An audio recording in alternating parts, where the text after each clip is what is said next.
오늘 저는 레위기 25장 마지막 부분 39절로 55절을 중심으로 우리 기업 물을 자 예수라는 제목으로 말씀을 전하고자 합니다.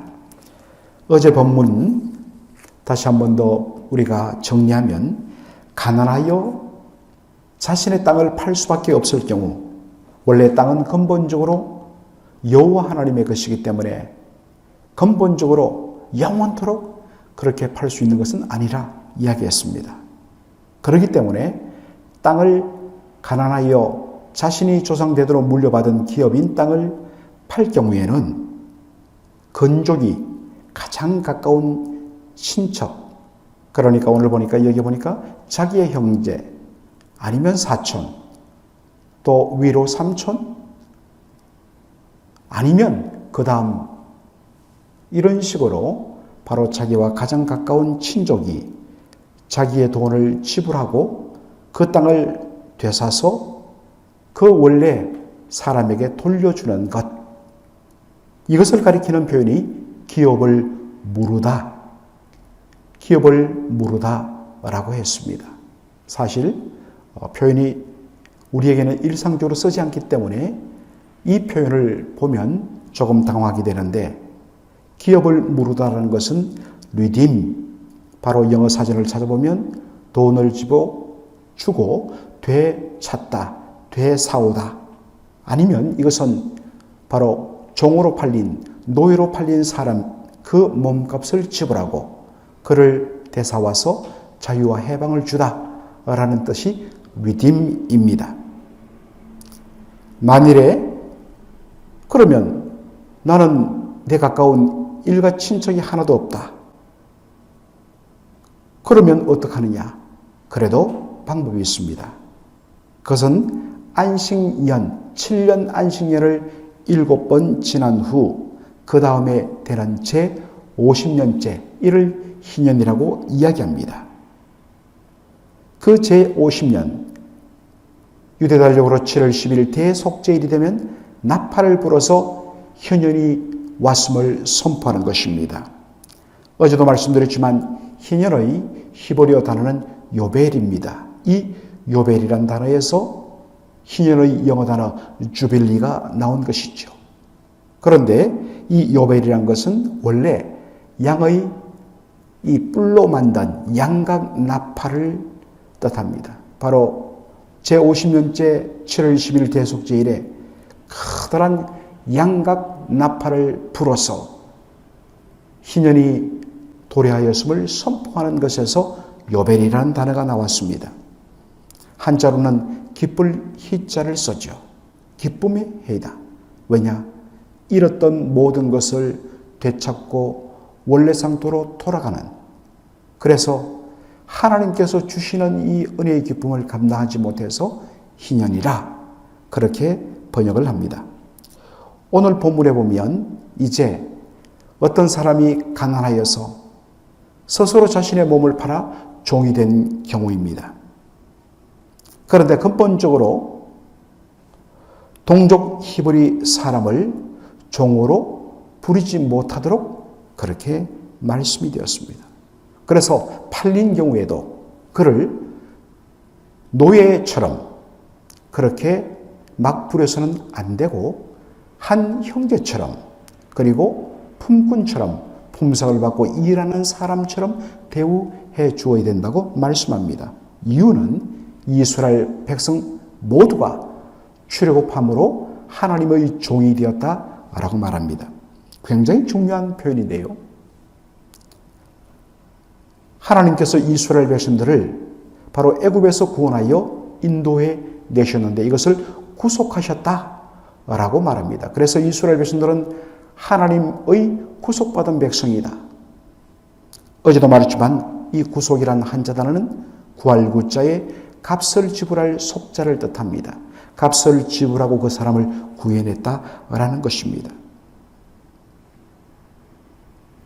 여러분, 출애굽을 결정적으로 이스라엘 백성들을 구해낸 결정적인 사건이 뭐냐? 유월절 어린 양 사건이었습니다. 이스라엘 백성들이 애굽 땅의 모든 초태생 처음 난 장자들이 다 죽임당하는 사건에서 건진받은 것은 바로 유월절 어린 양의 피 때문이었습니다. 그러므로 이스라엘 백성들은 유월절 어린 양의 피값으로 사심받은 하나님의 소유된 백성이 된 것입니다. 그러므로 이스라엘 백성 전체가 하나님의 종이기 때문에 이스라엘 백성들의 근본 주권은 여호와 하나님께 있습니다. 그런데 하나님이 진짜 주인이신데 마치 자기가 주인처럼 하나님의 백성, 하나님의 종인 이 동족 히브리 사람을 종으로, 여기에 종이라는 것은 노예를 말하죠. 자기 마음대로 막대하고 함부로 부리는 것, 그것은 원주인이신 하나님의 주권 침해란 것입니다. 너무나 가난한 바람에 정말 자신의 몸이 팔려갖고 그렇게 종으로 왔을지라도 그를 노예로 함부로 막대하지 말고 품꾼 중에 하나로 대우해 줘야 된다라는 것입니다. 어떤 사람이 가난하여 그 몸이 팔린 경우에 마찬가지로 그의 가장 가까운 건족, 바로 친족이 자신의 소유를 돈을 들여서 그 사람의 몸값을 지불하고 그를 대사오고 자유를 주어야 된다라고 말씀합니다. 만일 친족이 하나도 없거나 있는데도 돈이 아까워서 고생하는 자신의 그 친족, 몸이 팔린 사람을 방치하는 경우도 있을 수 있습니다. 억울하고 속상하고 힘들지요? 그러나 그런 경우에라도 최종적인 소망은 있습니다. 그것이 뭐냐? 바로 주벨리, 요벨, 희년입니다. 안식년 7번을 지나서 그 다음에 7월 10일 나팔을 불어 희년이 선포되면 바로 잃어버렸던 땅, 그 땅도 원주인에게로 돌아가지만 종의 신분으로 있던 자도 그 신분에서 벗어나 바로 자유와 해방을 얻어서 자신의 집 고향 땅으로 돌아가게 된다는 것입니다. 바로 가난한 자신의 형제의 바로 잃어버린 그 토지, 땅을 지불하고 찾아주거나 아니면 형제의 몸값을 지불하고 그를 자유하고 해방시키는 그 사람을 기업 무를자라고 이야기합니다. 이것을 히브리어로는 고엘이라고 이야기를 합니다. 자, 이왕 살핀 김에 성경의 기업 무를자 또 한 부류를 우리가 찾아볼 수 있습니다. 신명기 25장 5절로 6절의 말씀입니다. 형제가 동거하는데 그중 하나가 죽고 마침 아들이 없거든 그 죽은 자의 아내는 나가서 타인에게 시집가지 말 것이요 그 남편의 형제가 그에게로 들어가서 그를 취하여 아내를 삼아 그의 남편의 형제된 의무를 그에게 다 행할 것이요 그 여인의 낳은 첫 아들로 그 죽은 형제의 후사를 잊게 하여 그 이름을 이스라엘 중에서 끊어지지 않게 할 것이니라. 이 말씀에 대해서는 제가 2년 전에 룻기 강의를 오래도록 한 적이 있는데 거기서 바로 그 내용입니다. 자세하게 제가 한번 다루었습니다. 사실 이 말씀은 시동생과 어떤 면에서 홀로 된 형수가 부부가 된다? 어떤 의미에서는 우리 정서상 굉장히 좀 힘든 그런 그림이에요. 그러나 여러분 아십니까? 우리의 옛 상고 시대에도 부여라든지 그 다음에 고구려 그 옛날에도 바로 이렇게 죽은 형의 아내 형수를 취하여 결혼하여서 대를 이어가는 바로 취수혼제가 있었습니다. 잘 보면 굉장히 깊은 의미가 있습니다. 여러분, 시동생이 바로 죽은 형의 아내를 아내로 맞이해 드리는 경우는 딱 하나였습니다. 그것은 형이 결혼하고서 자식 없이 죽는 경우 이럴 때만 적용됩니다. 이 히브리 사람들의 개념 속에는 계속해서 자손이 대를 이어서 누구의 아들이 누구를 낳고 누구의 아들이 누구를 낳고 그렇게 대를 이어가다가 중간에 끊어지면 그 앞에 누구의 아들, 누구의 손자, 누구의 정손자 그 앞에 그 모든 조상들의 이름이 끊어져 버린, 그래서 하나님 앞에 그 이름이 기억되지 못한다는 그러한 생각을 하기 때문에 대를 이어가고 그 대를 이어감을 표시하는 족보를 굉장히 중요시 여긴 것입니다. 바로 형의 이름이 끊어지고 그 형 윗대의 모든 조상의 이름이 바로 사라지는 것을 막기 위하여 어떤 의미에서는 동생은 홀로 된 형수를 아내로 맞이하는 그런 부담을 갖게 됩니다. 그런데 이것을 기꺼이 감당해야 합니다. 그리고 자신과 형수 사이에서 낳은 첫 번째 아들은 형의 이름을 잇는 형의 아들로서 바로 그렇게 족보에 올려야 됩니다. 그리고 형이 가졌던 모든 재산을 바로 그 아들에게 주어야 됩니다.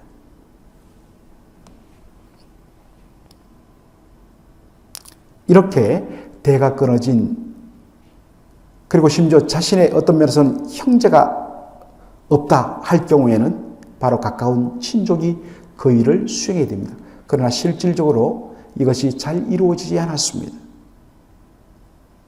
그런데 이 일을 감당했던 사람이 누구냐? 바로 보아스였지요.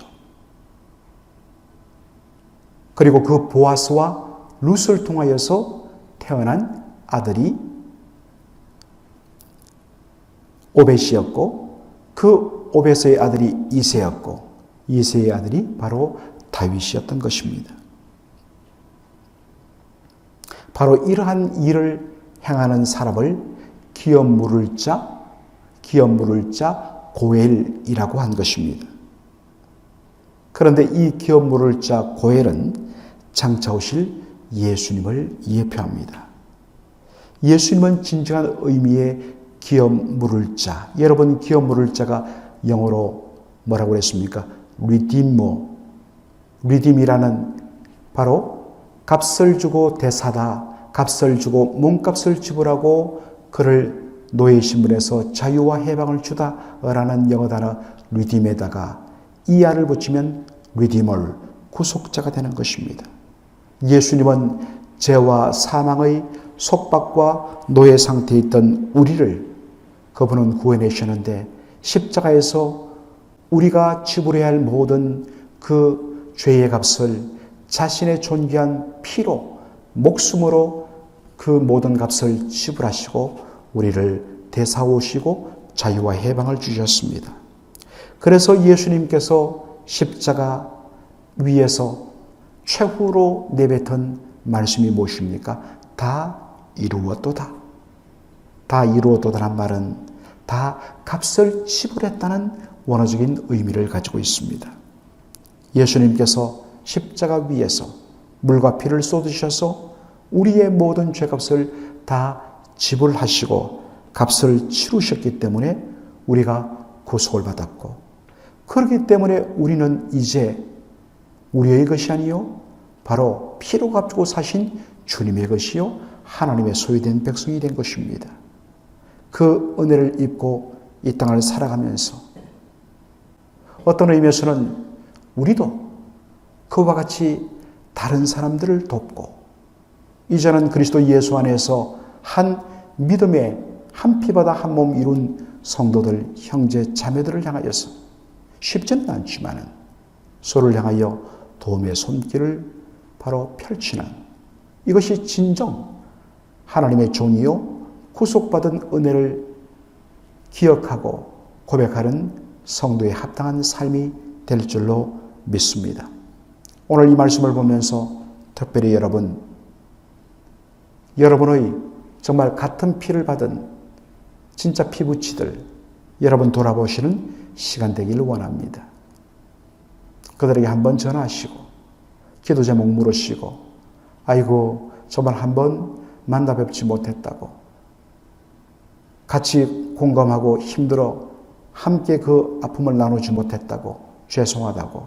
그러면서 정말 여러분, 무엇보다 우리가 사랑을 할 때에 정말 이방인을 사랑하고 믿지 않는 세상 사람도 사랑해주지만 먼저 우선순위는 믿음의 가정, 믿음의 형제 자매들에게 하듯이 여러분, 어떤 의미에서는 여러분과 같은 피를 가지고 있는 그런 여러분의 혈육에 대하여서 또 한번 돌아보시는 그러한 시간 되기를 주의 이름으로 축원합니다. 기도하겠습니다. 살아계신 우리 아버지 하나님, 은혜와 사랑을 감사합니다. 오늘 레위기 25장 마지막 부분 39절로 55절을 보면서 참으로 형제가 팔렸을 때에 그것을 자신의 돈을 지불하고서 되사오고 자유와 해방을 주는 그러한 기업 무르는 행위에 대하여 다시 한 번 더 보았습니다. 희생이 따르고 손해가 따르지만 해야 되는 것이 바로 마땅한 의무이기 때문에 주께서 요구하시는 것입니다. 그런데 어떤 의미에서는 우리와 아무 관련 없고 오히려 하나님을 대적하던 우리 죄인들을 위하여서 하나님께서는 독생자를 보내주시고 더군다나 그 값을 지불함에 있어서 존귀하신 당신의 아들 예수의 그 피값으로 우리를 사주시고 구원해 주신 그 놀라운 은혜와 사랑에 대하여 우리가 감격할 때에 우리가 하나님 아버지 섬기지 못할 일이 어디 있겠습니까? 그러한 심정으로 저희들이 다른 사람들을 돌아보게 하여 주옵소서. 예수님의 이름으로 기도하옵나이다. 아멘.